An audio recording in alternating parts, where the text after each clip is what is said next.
रंग में भंग। एक बार जंगल में पक्षियों की आम सभा हुई। पक्षियों के राजा गरुड़ थे। सभी गरुड़ से असंतुष्ट थे। मोर की अध्यक्षता में सभा हुई। मोर ने भाषण दिया, साथियों, गरुड़ जी हमारे राजा हैं, पर मुझे यह कहते हुए बहुत दुख होता है कि उनके राजा होने में हम पक्षियों की दशा बहुत खराब हो गई है। उसका यह कारण है कि गरुड़ जी तो यहाँ से दूर विष्णु लोक में विष्णु जी की सेवा में लगे रहते हैं।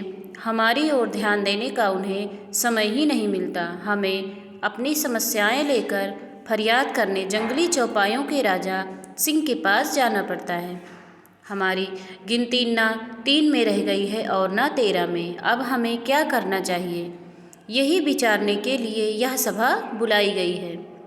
हुदहुद ने प्रस्ताव रखा, हमें नया राजा चुनना चाहिए जो हमारी समस्याएं हल करे और दूसरे राजाओं के बीच बैठकर हम पक्षियों को जीव जगत में सम्मान दिलाए।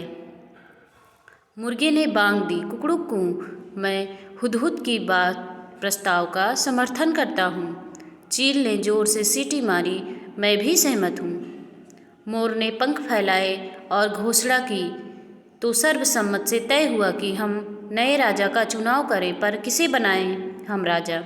सभी पक्षी एक दूसरे से सलाह करने लगे। काफ़ी देर के बाद सारस ने अपना मुंह खोला, मैं राजा पद के लिए उल्लू जी का नाम पेश करता हूँ। वे बुद्धिमान हैं, उनकी आंखें तेजस्वी हैं, स्वभाव अति गंभीर है, ठीक जैसे राजा को शोभा देता है।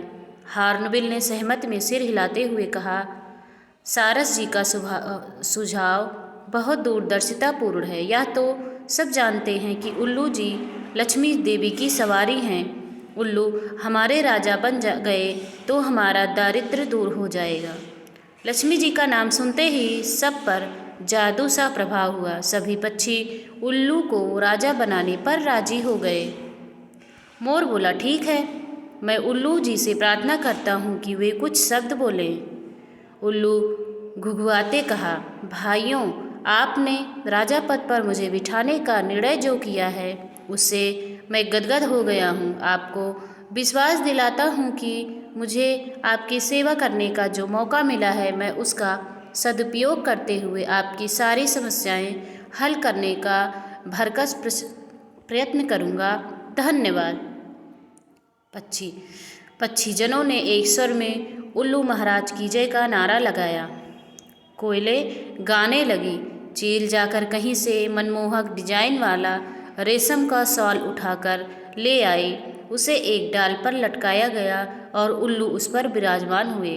कबूतर जाकर पेड़ों की रंग बिरंगी लीरें उठाकर लाए और उन्हें पेड़ की टहनियों पर लटकाकर सजाने लगे। मोरों की टोलियां पेड़ के चारों ओर नाचने लगी। मुर्गों व शुतुरमुर्गों ने पेड़ों के निकट पंजों से मिट्टी खोद खोद कर एक बड़ा हवन तैयार किया। दूसरे पक्षी लाल रंग के फूल ला लाकर कुंड में ढेर लगाने लगे। कुंड के चारों ओर 8-10 तोते बैठकर मंत्र पढ़ने लगे।